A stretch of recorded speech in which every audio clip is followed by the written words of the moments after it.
Hello friends, welcome to smile talk paramedical channel. Friends, lateral entry ವಿದ್ಯಾರ್ಥಿಗಳಿಗೆ ಇನ್ನೂವರೆಗೂ ಕೂಡ ಯಾವುದೇ ಥರದಂಥ ಡಾಕ್ಯುಮೆಂಟ್ ವೆರಿಫಿಕೇಷನ್ ನಡೀತಾ ಇಲ್ಲ.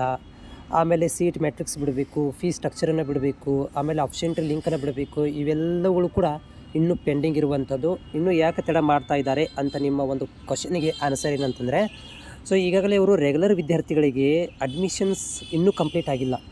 ರೆಗ್ಯುಲರ್ ವಿದ್ಯಾರ್ಥಿಗಳ ಒಂದು ಅಡ್ಮಿಷನ್ ಪ್ರಕ್ರಿಯೆನ ಇವತ್ತಿನ ತನಕನೂ ಎಕ್ಸ್ಟೆಂಡ್ ಮಾಡಿದರು, 2ನೇ ಸುತ್ತಿಂದು ಎಕ್ಸ್ಟೆಂಡ್ ಮಾಡಿದರು. ಅದು ಕಂಪ್ಲೀಟ್ ಆದಮೇಲೆ ಅಲ್ಲಿ ಉಳಿದಿರುವಂಥ ಸೀಟ್ಗಳನ್ನು, ಅಂದರೆ ಈ ವರ್ಷದಲ್ಲಿ 2024-25ನೇ ಸಾಲಿನಲ್ಲಿ ಉಳಿದಿರುವಂಥ ಸೀಟ್ಗಳನ್ನು ಒಂದು ಡಾಟಾ ಬೇಸಲ್ಲಿ ತೊಗೊಂಡ್ಬಂದು ಸೀಟ್ ಮ್ಯಾಟ್ರಿಕ್ಸನ್ನು ರೆಡಿ ಮಾಡಿಕೊಂಡು ಅದನ್ನು ನಿಮಗೆ ಏನು ಮಾಡ್ತಾರೆ ಅಂದರೆ ಹಂಚಿಕೆ ಮಾಡುವಂಥದ್ದು ಇರ್ಬೋದು. ಅದರ ಜೊತೆಗೆ ಈಗೇನು ಒಂದು MSc ನರ್ಸಿಂಗ್ದು ಆಪ್ಷನ್ ಎಂಟ್ರಿ ನಡೀತಾ ಇದೆ, MSc nursing, MSc MLT, MSc OT ಈ ರೀತಿಯಾದಂಥ ಒಂದು ಕೌನ್ಸಿಲಿಂಗ್ ಕೂಡ ನಡೀತಾ ಇದೆ. ಈ ಒಂದು ಗದ್ದಲದಲ್ಲಿ ಅವ್ರುಗಳು ಏನು ಮಾಡ್ತಾಯಿದ್ದಾರೆ ಅಂತಂದರೆ, ನಿಮ್ಮ ಒಂದು ಪ್ರೊಸೀಜರನ್ನು ಹೋಲ್ಡಲ್ಲಿಟ್ಟಿರುವಂಥದ್ದು. ಆ್ಯಸ್ ಪರ್ ದ ಎಕ್ಸೆಪ್ಟೆಡ್ ದಿನಾಂಕವನ್ನು ನಿಮ್ಮಗಳಿಗೆ ಮುಂದಿನ ವಾರದಿಂದ, ಮುಂದಿನ ವಾರದಿಂದ ನಿಮ್ಮಗಳಿಗೆ ಒಂದು ಭಾಗಶಃ ಅಂತ ಹೇಳ್ತಾ ಇದ್ದೀನಿ, ಯಾಕಂತಂದರೆ ಆಲ್ರೆಡಿ ಲೇಟ್ ಆಗಿದೆ. ಮುಂದಿನ ವಾರದಿಂದ ನಿಮಗೆ ದಿನಾಂಕಗಳನ್ನು ಬಿಡ್ಬೋದು. ಇದಕ್ಕೆ ಡಾಕ್ಯುಮೆಂಟ್ ವೆರಿಫಿಕೇಷನ್ಗೆ ದಿನಾಂಕಗಳನ್ನು ಬಿಡಬಹುದು.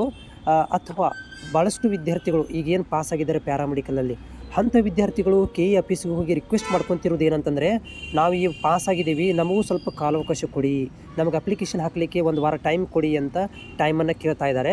ಅದಕ್ಕೂ ಕೂಡ ಅವರು ಏನಂತಂದರೆ ರಿಕ್ವೆಸ್ಟ್ ಲೆಟ್ರ್ ತೊಗೊಂಡಿದ್ದಾರೆ ವಿದ್ಯಾರ್ಥಿಗಳಿಂದ.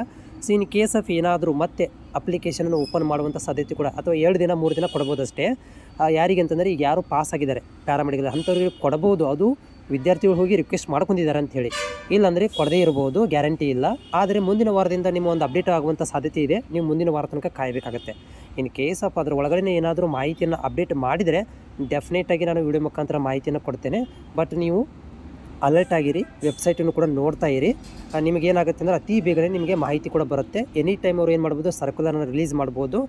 ಏನಂದರೆ ನಿಮಗೆ ಡಾಕ್ಯುಮೆಂಟ್ ವೆರಿಫಿಕೇಷನ್ಗೆ ಬೆಂಗಳೂರಿಗೆ ಬನ್ನಿ ಅಂತ ಹೇಳ್ಬೋದು. ಮತ್ತು ಬೇರೆ ಎಲ್ಲಿ ಕೂಡ ಡಾಕ್ಯುಮೆಂಟ್ ವೆರಿಫಿಕೇಷನ್ ಮಾಡೋದಿಲ್ಲ, ನೀವು ಬೆಂಗಳೂರು KE ಸೆಂಟ್ರಿಗೆ ಹೋಗಬೇಕಾಗತ್ತೆ.